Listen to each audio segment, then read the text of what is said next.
Welcome to morning మన్నా. నేటి వాక్య దర్శనం కొరకు కీర్తన గ్రంథం 46వ సంకీర్తన మొదటి చరణం. దేవుడు మనకు ఆశ్రయమును దుర్గమునై ఉన్నాడు, ఆపత్కాలంలో ఆయన నమ్ముకొనదగిన సహాయకుడు. మరొకసారి దేవుని వాక్యంలో నుండి కీర్తనాకారుడు చెప్తున్న ఈ మాటల్లో 4 ప్రాముఖ్యమైన సత్యాలు మనం గ్రహించాలి. Number 1, it is a dwelling, నివాసము. దేవుడు మనకు ఆశ్రయము అని కీర్తనాకారుడు ప్రారంభించడం, మనమేదో ఆపద వచ్చినప్పుడు, భయం వచ్చినప్పుడు, బాధ కలిగినప్పుడు బయటికి వెళ్ళి దాక్కునే షెల్టర్ కాదు దేవుడు. మనము నిత్యము సుఖవంతంగా జీవించే నివాసము, ఆశ్రయము అని అంటే మనం ఉండటానికి కావలసిన వాటిలన్నిటినీ సమకూర్చిన గృహము అన్న అర్థాన్ని కూడా మనం జాగ్రత్తగా ఆలోచన చేయాలి.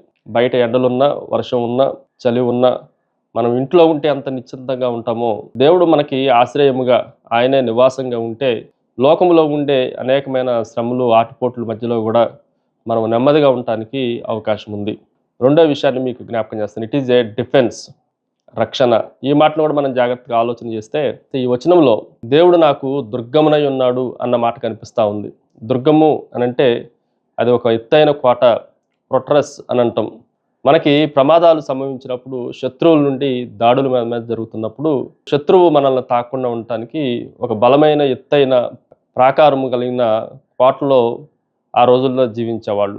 అలాగనే లోకపు యొక్క అధికారి సాతాను మన మీద దాడి చేస్తున్నప్పుడు, ఆ దాడిని తట్టుకొనటానికి లోకంలో ఏది సేఫెస్ట్ ప్లేస్ కానే కాదు, దేవుడు మాత్రమే బలమైన దుర్గము అన్న సత్యాన్ని మనం గ్రహించాలి.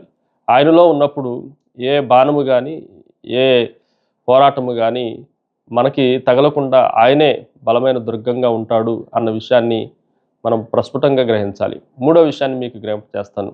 ఇట్ ఈజ్ ఏ డిపెండబుల్, ఆధారపడదగిన, లేదంటే నమ్ముకొనదగిన. ఈ వచనంలో ఆయన నమ్ముకొనదగిన సహాయకుడు అని రాయబడతా ఉంది. ఈరోజు మనుషులు మనకి కొన్నిసార్లు చెయ్యి అందించకుండా వెళ్ళిపోవచ్చు, హ్యాండ్ ఇవ్వచ్చు.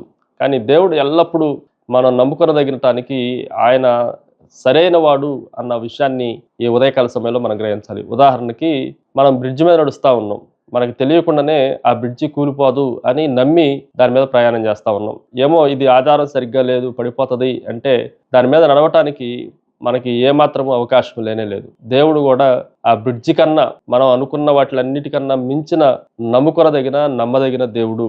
ఆయనలో ఉన్నప్పుడు ఏది మనల్ని కూల్చనీయదు, ఏది మనల్ని పడగొట్టనీయదు అన్న విషయాన్ని మనం జాగ్రత్తగా ఆలోచన చేయాలి. Finally it is a deliverance, విడుదల.